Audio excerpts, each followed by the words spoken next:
Ito yung mga barako na yun mga guys. Oh. Ito yung lahi ng Landrace. Ito yan.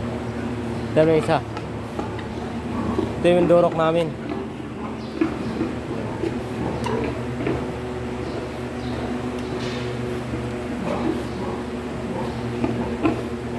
Ito pa yung isa. Large white.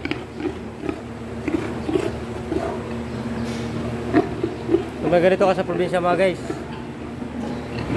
malaking bagay na may baboy ka doon. Kahit nga 5 baboy lang, 5 inahin na ganito, napakasaya na siguro.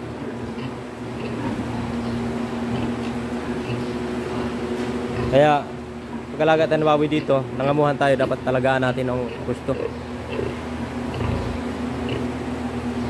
Kasi malaga kasi yun, naalagaan natin yung mga baboy natin kasi pinasweldo tayo ng maayos. Kaya yun ang sasabihin ko lang mga guys. Thank you.